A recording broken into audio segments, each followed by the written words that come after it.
ನಮಸ್ಕಾರ ಸ್ನೇಹಿತರೆ, ನಾನು ಡಾಕ್ಟರ್ ಸಂದೀಪ್ ಅಂತ. ನಮ್ಮ ಚಾನಲಲ್ಲಿ ಆರೋಗ್ಯದ ಬಗ್ಗೆ, ರೋಗದ ಲಕ್ಷಣಗಳ ಬಗ್ಗೆ, ಮನೆಮದ್ದುಗಳ ಬಗ್ಗೆ ಮತ್ತು ಮಾನವನ ಸರ್ವಾಂಗೀಣ ಬೆಳವಣಿಗೆಗಳ ಬಗ್ಗೆ ನಾನು ವಿಡಿಯೋ ಮಾಡಿ ಹಾಕ್ತಾ ಇರ್ತೀನಿ. ಈ ಒಂದು ವಿಷಯಗಳಲ್ಲಿ ನಿಮ್ಗೆ ಏನಾರು ಆಸಕ್ತಿ ಇತ್ತು ಅಂತ ಹೇಳಿದರೆ ನಮ್ಮ ಚಾನಲ್ ಲೈಕ್ ಮಾಡಿ, ಶೇರ್ ಮಾಡಿ, ಸಬ್ಸ್ಕ್ರೈಬ್ ಮಾಡಿ ಅಂತ ಹೇಳ್ತಾ ಇವತ್ತಿನ ಒಂದು ವಿಷಯ ಬಹಳ ಮುಖ್ಯವಾದದ್ದು. ಯಾಕೆ ಅಂತ ಹೇಳಿದರೆ, ಮಕ್ಕಳಿಗೆ ಬೇಕಾಗತಕ್ಕಂಥ ಆಹಾರ ಎಂತಹದ್ದು ಮತ್ತು ಈ ಮಕ್ಕಳಿಗೆ ಆಹಾರವನ್ನು ಯಾವ ರೀತಿ ಕೊಟ್ಟರೆ ಅಂತ ಹೇಳಿದರೆ ಮಕ್ಕಳು ಚೆನ್ನಾಗಿ ಬೆಳೀತಾರೆ, ತಮ್ಮ ದೇಹದ, ಮನಸ್ಸಿನ ಮತ್ತು ಪೂರ್ತಿಯಾದ ಬೆಳವಣಿಗೆ ಯಾವ ಥರ ಆಗುತ್ತೆ ಅನ್ನೋದನ್ನು ಈ ಒಂದು ವಿಡಿಯೋದಲ್ಲಿ ತಿಳ್ಕೊಳ್ಳೋಣ ಸ್ನೇಹಿತರೆ.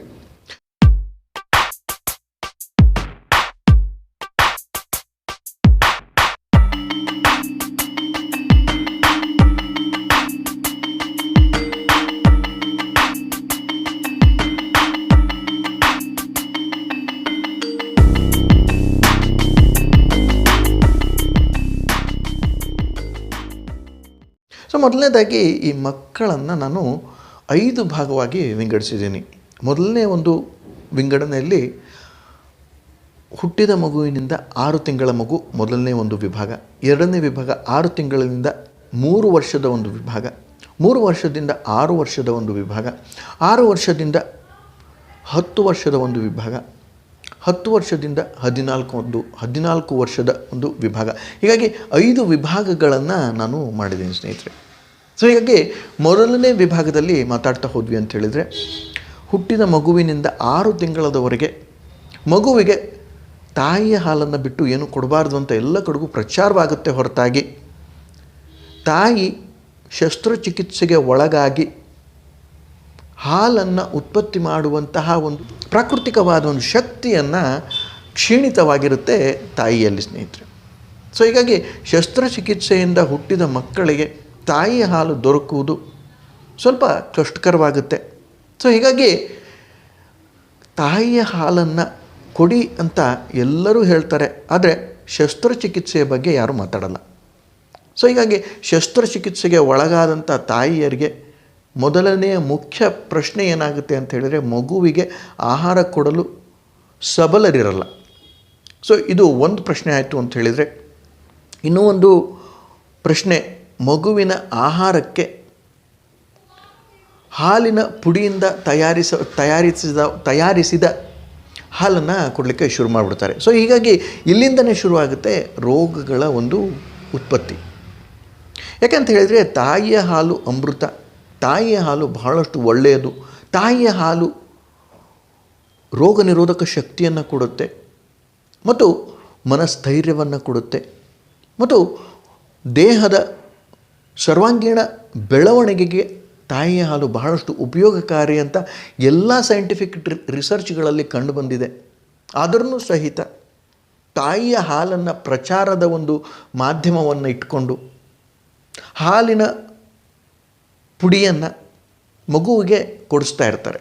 ಸೊ ಈ ಒಂದು ವಿಷಯವನ್ನು ಅರಿತ ಬುದ್ಧಿವಂತ ಪೋಷಕರು ಇದರಿಂದ ಸ್ವಲ್ಪ ಹೊರಗೆ ಬಂದು ಅಂತ ಹೇಳಿದರೆ, ಶಸ್ತ್ರಚಿಕಿತ್ಸೆಯಿಂದ ಆಗತಕ್ಕಂತಹ ಜನನದಿಂದ ಹೊರಗೆ ಬಂದು ಪ್ರಾಕೃತಿಕವಾದ ಜನನ ಅಂತ ಹೇಳಿದರೆ ನಾರ್ಮಲ್ ಡೆಲಿವರಿಗಳನ್ನು ಮಾಡಿಸ್ಲಿಕ್ಕೆ ಪ್ರಯತ್ನ ಮಾಡಬೇಕು ಅಂತ ನನ್ನ ಒಂದು ಸಲಹೆ ಸ್ನೇಹಿತರೆ. ಸೊ ಈಗ ಹುಟ್ಟಿದ ಮಗುವಿನಿಂದ 6 ತಿಂಗಳವರೆಗಿನ ಮಗುವಿಗೆ ತಾಯಿಯ ಹಾಲು ಉತ್ತಮ ಅಂತ ತಿಳ್ಕೊಂಡ್ವಿ. ಈಗ 6 ತಿಂಗಳಿಂದ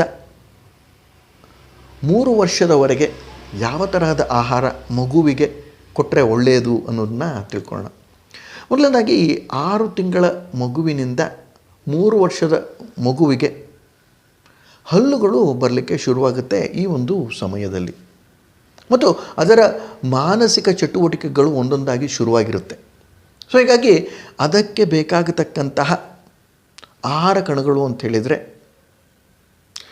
ಎಲ್ಲ ದೇಹಗಳು ಬಹಳಷ್ಟು ಬಲಿಷ್ಠವಾಗಿ ಶಕ್ತಿಯುತವಾಗುವುದು ಕಾರ್ಬೋಹೈಡ್ರೇಟ್ಸ್, ಮಿನರಲ್ಸ್, ಪ್ರೋಟೀನ್ಸ್, ಫ್ಯಾಟ್ಸ್ ಮತ್ತು ವಿಟಮಿನ್ಗಳಿಂದ.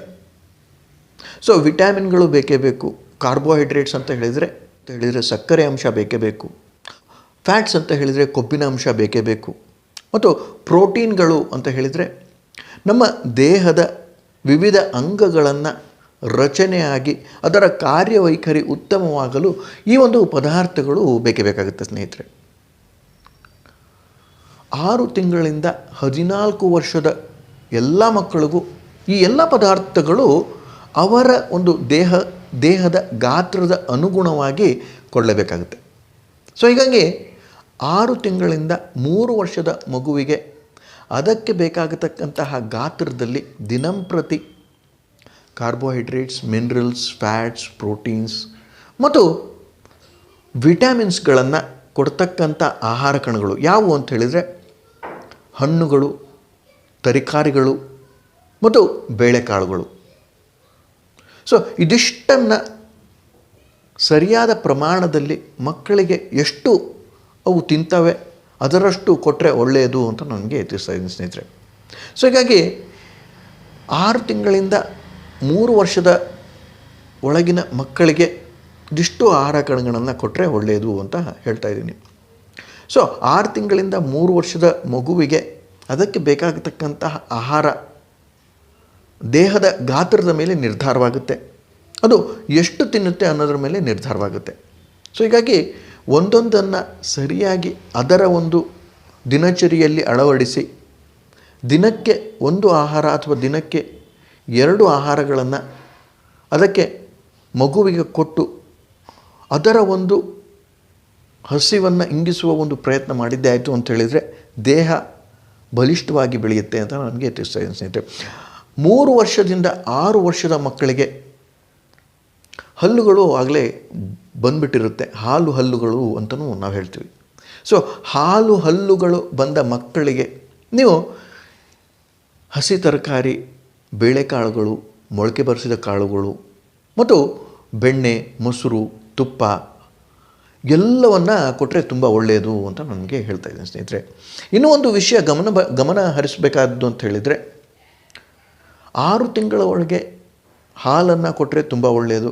6 ತಿಂಗಳ ಆದಮೇಲೆ ಹಾಲಿನ ಒಂದು ಕ್ವಾಂಟಿಟಿ, ಹಾಲಿನ ಒಂದು ಗಾತ್ರವನ್ನು ಕಡಿಮೆ ಮಾಡ್ಕೊಳ್ತಾ ಹೋದರೆ ಬಹಳಷ್ಟು ಒಳ್ಳೆಯದು ಅಂತ ನನಗೆ ತಿಳಿಸ್ತಾ ಇದ್ದೀನಿ ಸ್ನೇಹಿತರೆ. ಯಾಕೆ ಅಂತ ಹೇಳಿದರೆ ಹಾಲನ್ನು ಅತಿಯಾಗಿ ಕೊಟ್ಟರೆ ಬೇರೆ ಆಹಾರ ಪದಾರ್ಥಗಳನ್ನು ತೆಗೆದುಕೊಳ್ಳಲು ಮಕ್ಕಳು ಇಷ್ಟಪಡುವುದಿಲ್ಲ.